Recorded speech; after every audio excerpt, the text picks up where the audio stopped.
ప్రయత్నం చేస్తున్నాం. మళ్ళీ విశాఖ ఉక్కు లాభాల బాటలోకి తీసుకురావడానికి మా ప్రభుత్వం ఎన్డీఏ ప్రభుత్వం కృషి చేస్తుంది. ఎవ్వడికి అనుమానం అవసరం లేదు. విశాఖ స్టీల్ ప్లాంట్ ప్రైవేటైజేషన్ కాకుండా ఆపడానికి మా ప్రయత్నం చేస్తామని స్పష్టంగా చెప్తున్నాను అధ్యక్ష. పవన్ కళ్యాణ్ గారు కూడా దీని మీద మాట్లాడితే బాగుంటుంది. రాష్ట్ర ప్రజలకి ఓ భరోసా వస్తుంది. సార్ థ్యాంక్ యూ అధ్యక్ష. ముఖ్యంగా విశాఖ స్టీల్ ప్లాంట్కి సంబంధించి అధ్యక్ష, ఇది ఒక పార్టీకి సంబంధించో లేదంటే కొద్దిమంది ఒక ప్రాంతానికి సంబంధించి మొత్తం రాష్ట్రానికి సంబంధించింది. చాలాసార్లు పదే పదే నేను అనేక సందర్భాల్లో కూడా చెప్పాను అధ్యక్ష. ఇది చాలా భావోద్వేగంతో చాలా త్యాగాల మధ్య నడుమున వచ్చిన స్టీల్ ప్లాంట్ అధ్యక్ష. ఇది గతంలో కూడా గత వైసీపీ పాలనలో కూడా అది ప్రైవేటీకరణ జరగబోతోంది. ఆ రోజున మన మంత్రి గారు చెప్తున్నాడు, అచ్చెన్నాయుడు గారు చెప్తున్నాడు, ఎందుకు ఆ రోజు ధర్నా చేశారు, వీళ్ళందరూ ఎందుకు వచ్చారంటే దానికి ఆ సమయంలో జరిగింది ఏంటంటే కొంతమంది కార్మిక సంఘాల నాయకులు కూడా ఎయిర్పోర్ట్కి వెళ్ళి అప్పుడు ముఖ్యమంత్రి గారు చెప్పిన మాటలు ఏంటంటే మేము దీన్ని కొంత భూమిని అమ్మేస్తాం మీకు ఇస్తామని చెప్తే అది నిర్వీర్యం చేయడానికి వాళ్ళు ప్రయత్నం చేస్తే మేమందరం అడ్డుకున్నాం అధ్యక్ష, మా అందరితో సహా. ఇది మొన్న కూడా కార్మిక సంఘాల నాయకులతో కూర్చున్నప్పుడు ఇదే అభ్యర్థన ఇచ్చారు. ఇది ప్రైవేటీకరణ చేయకూడదంటే మీరు ఎంత కమిటెడ్గా ఉన్నారో మేము అంతే కమిటెడ్గా ఉన్నాం. 2021 ఫిబ్రవరిలో మేము అమిత్ షా గారిని కలిసాం అధ్యక్ష. హోంమంత్రి అమిత్ షా గారిని కలిసి వారికి నేను ఇచ్చింది కూడా ఏంటంటే ఇది మాకు చాలా భావోద్వేగాలతో కూడింది, చాలా త్యాగాలతో కూడింది, దయచేసి దీన్ని ఎట్టి పరిస్థితుల్లో ప్రైవేటీకరణ చేయకండి అని చెప్పాం అధ్యక్ష. అలాగే మీరు గతంలో కూడా 2019-14 ఆ సమయంలో డ్రెడ్జింగ్ కార్పొరేషన్ ఆఫ్ ఇండియాను కూడా దాన్ని ప్రైవేటీకరణ చేస్తామంటే మేమే ముందుండి దాన్ని ఆప్ చేసాం అధ్యక్ష. ఇది మేమేమనుకుంటే పబ్లిక్ సెక్టార్ యూనిట్స్ లాభసాటిగా ఉన్నాయి, లాభాల దిశగా నడుస్తున్నాయి, కొద్దిపాటి నష్టాల దిశగా నడుస్తున్నాయి, వాటిని ముందుకు తీసుకెళ్ళాలి, ప్రభుత్వాలు పిఎస్యూస్ నడవాలనేది మా ఆకాంక్ష మా అందరినీ. When it comes to Vizag steel plant, we are extremely committed not to privatize. ఇది మా అందరి కమిట్మెంట్ అధ్యక్ష. అలాగే దీనికి ఇందాక మంత్రి గారు చెప్తున్నట్టుగా దీన్ని రన్ చేసే ఇష్యూస్లో చాలా లోపాలు ఉన్నాయి అధ్యక్ష. దాన్ని స్కిల్ని ఎన్హాన్స్ చేసుకోవాలి, దాన్ని కొంత పెట్టుబడి కావాలి, దానికి కొంత క్యాప్టివ్ మైండ్స్ కావాలి, లాట్ ఆఫ్ ఛాలెంజెస్ ఉన్నాయి. ప్రతిసారి నేను కార్మిక సంఘాలతో కూడా ప్రత్యేకించి ఈ మధ్యన ఒక 4 రోజుల క్రితం కూడా మాట్లాడడం జరిగింది అధ్యక్ష. వాళ్ళు కూర్చోబెట్టి దానికి సంబంధించి మీరు ఒక సమగ్రమైన ఒక కార్యాచరణ ఇవ్వండి మాకు. మీరు వస్తే నేను కేంద్ర ప్రభుత్వం ప్రత్యేకించి నేను కూడా నాకు సంబంధించి నేను కూడా తీసుకెళ్తాను తెలియజేస్తున్నాను అధ్యక్ష. So we are extremely committed not to private this. I hope you're all satisfied. Okay LOP గారు కూర్చో. అధ్యక్ష, ఇది చాలా సెంటిమెంట్తో కూడుకున్న అంశం అధ్యక్ష. విశాఖ స్టీల్ ప్లాంట్ ఇది ఇందాక వారు చెప్పినట్టు ఇది ఒక పార్టీకో లేదా ఒక వ్యక్తికో ఒక సంస్థకో సంబంధించింది కాదు అధ్యక్ష. ఇది విశాఖ హక్కు, ఆంధ్రుల హక్కు. ఉమ్మడి రాష్ట్రంలో ఉన్న ఆంధ్రుల తాలూకు హక్కు అధ్యక్ష. 32 మంది ప్రాణత్యాగాలతో అయింది. ఇందాక మంత్రులు మాట్లాడుతున్నప్పుడు 1-2 విషయాన్ని వారు చెప్పడం జరిగింది. భూములు అమ్మేస్తున్నారు, అప్పుడు ముఖ్యమంత్రి గారు తీసుకెళ్తారు. దానికి కావాల్సిన నిధులు సేకరించుకోవడానికి ఆ రోజు చెప్తున్న ప్రయత్నాలు అధ్యక్ష. ఈ 6 నెలల కాలంలో విశాఖ స్టీల్ ప్లాంట్ భూముల్ని 2 దఫాలుగా ఉన్న కొన్ని పీసుల్ని ఇప్పటికే ఆప్షన్లోకి నోటిఫికేషన్ ఇచ్చిన సందర్భాన్ని కూడా ఒకసారి గుర్తు చేస్తాను అధ్యక్ష. దాన్ని మేము వ్యతిరేకించమా? ఇది కాదు, ఇది డే టు డే యాక్టివిటీలో భాగం అధ్యక్ష. ఆ సందర్భంలో మాట్లాడిన దాన్ని రాజకీయాల్లో కూర్చోపించడం కరెక్ట్ కాదు అధ్యక్ష. ఏమైనప్పటికీ కూడా ఇది పూర్తిగా కూడా దీన్ని ప్రైవేటైజ్ చేయకుండా ఉంచాలి అధ్యక్ష.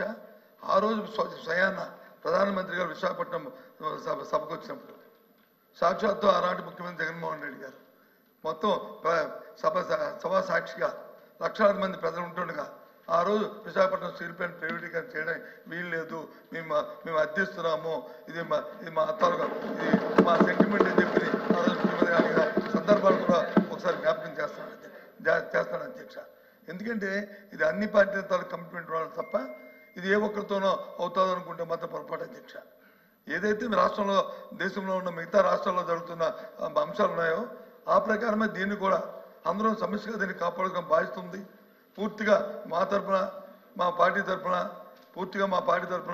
మా తరఫున మా బాధ్యతగా ఈ హక్కుని ఏదైతే విశాఖపట్నం స్టీల్ ప్లాంట్ అనేదాన్ని ఏది ఉందో దాన్ని చేస్తే మాత్రం నేను దాన్ని పోరాడతాం అధ్యక్ష, దాన్ని కాపాడడం ప్రయత్నిస్తాం అధ్యక్ష. ఏదైతే ఇప్పుడు గౌరవ సభ్యులు చెప్పారో కుటుంబంలో నాయకులు అచ్చెన్నాయుడు గారు కానీ లేదా పవన్ కళ్యాణ్ గారు చెప్పారు, ఆ మాట మీద కట్టుబడి ఉండి ఈ దీన్ని ప్రైవేటీకరణ చేయాలనేది మా తాలూకా డిమాండ్ ఎక్సైజ్ చేయాలని కోరుతున్నాం అధ్యక్ష. ఇంకా లేదండి, ఇంకా కూర్చోండి అయిపోయింది. Question number 13634 municipal revenue reply చెప్తారా సార్? ప్రతిపక్ష నాయకులు బొత్స గారు అడిగిన దానికి సార్, ఆ రోజున కూడా మేము అడిగింది ఏంటంటే ఆల్ పార్టీ డెలిగేషన్ తీసుకెళ్ళండి అని మేము అభ్యర్థించాం sir. They haven't taken any initiative even then. We are real. ఆ రోజు నుంచి కూడా ఈ రోజు మేము ఒకటే కమిట్మెంట్తో మాట్లాడుతున్నాం, కానీ ఆ రోజున మేము అభ్యర్థించాం అధ్యక్ష, ఆల్ పార్టీ మీరు చేయండి, మేము తీసుకెళ్తాం, మేము అందరం వస్తామని మాట్లాడాం. Maybe they didn't consider it sir అధ్యక్ష. So we want to bring it to that. ఇంకా పెంచొద్దు, చేయకపోతే అది రికార్డ్స్ లో ఉంటుంది అధ్యక్ష. ఆల్ పార్టీ డెలిగేషన్ తీసుకెళ్ళడానికి ఎవరికి అభ్యంతరం లేదు అధ్యక్ష. ఎప్పుడు ఇన్ స్పైట్ ఆఫ్ వినండి వినకపోతే చెప్తారుగా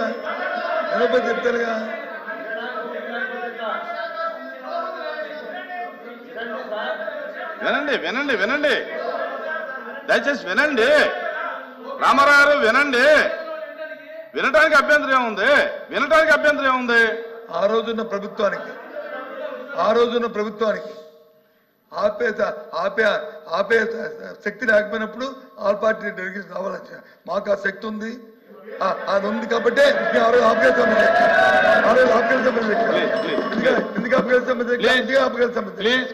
ఇవాళ దయచేసి అది చేయమని చెప్పి రిక్వెస్ట్ చేస్తాను. కూర్చోండి సార్. అచ్చెన్నాయుడు గారికి పెంచకండి. కూర్చోమ్మా.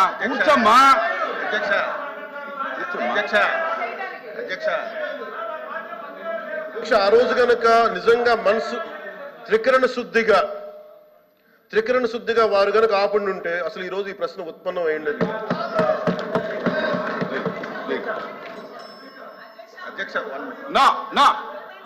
Question is over.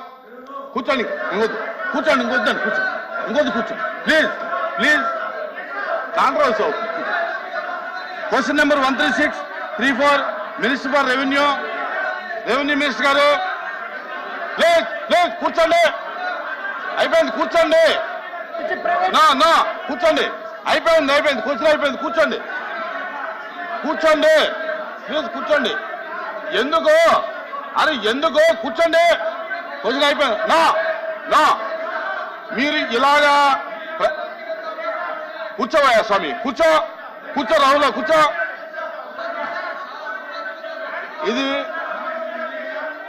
ఇది బ్యాడ్ ప్రాక్టీస్. ఇది బ్యాడ్ ప్రాక్టీసు.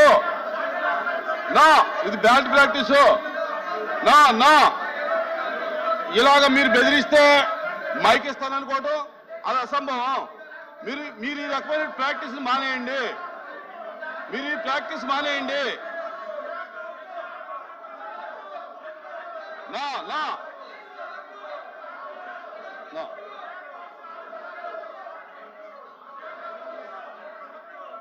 ఎవరు లేదు.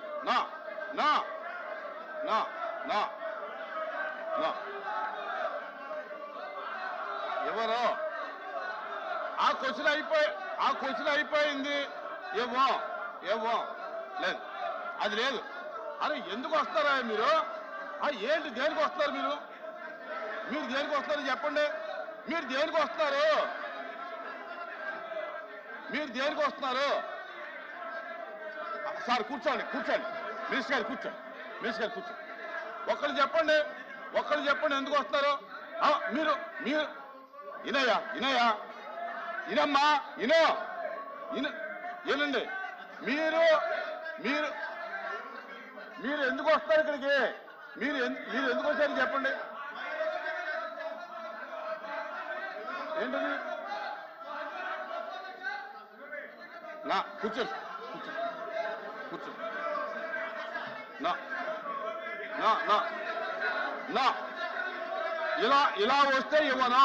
ఇలా వస్తే ఇవ్వను. ఇలా వస్తే ఇవ్వను.